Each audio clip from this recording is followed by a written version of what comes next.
Dead signal. A desert horror story, Death Valley, is more than just heat. It's silence, it's distance, it's something ancient and watching. Sometimes it swallows people whole.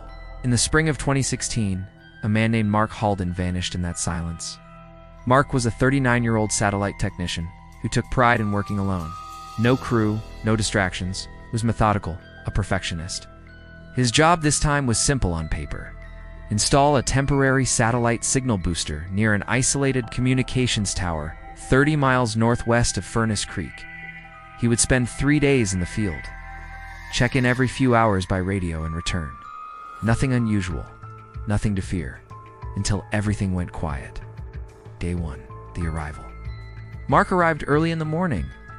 He checked in at 9 a.m., reporting calm winds, clear sky, and optimal working conditions. His voice was calm, casual, routine. He parked his truck beside a rusted landmark tower used for radio bouncing in the 80s, now abandoned. Nothing but sun-bleached metal, sand, and rock stretching for miles. He set up camp, planted his first signal poles, and made his next check-in. That night, he made a short voice note for himself, recorded on a personal handheld device found later by investigators. He said, "Stars are beautiful out here. Too quiet, though. Heard something shift in the sand. Probably just a lizard. Or I'm paranoid." That was the last normal thing he ever recorded. Day 2. The whisper comes. At 11:42 a.m. on day 2, Mark's scheduled check-in came through, but the voice on the other end was in T clear. Static layered over the words. At first, his team assumed interference. But as the audio repeated for analysis, they noticed something chilling. There was another voice. It's whispering over Mark's. Low, dry, like someone exhaling into the mic. It's not the heat, it's the eyes. They tried calling back. No response. 3 p.m. Another signal came in. More distorted. There's something wrong. I walked in a full circle, but I ended up behind my truck. My compass spun twice. The sun feels wrong. Static followed. Then a strange clicking sound, like dry joints cracking. The voice was breathy, confused. Not the calm, collected man they knew. They dispatched a search team immediately. Day 3. Gone by the time the rescue team arrived on site the next morning. Mark was gone. What they did find made no sense. His tent was untouched. His water, food, and equipment all neatly laid out. But his tools, heavy, metallic, were scattered in a perfect circular formation around the camp. Spaced exactly 2.5 meters apart. Too precise to be panic. Too intentional to be accidental.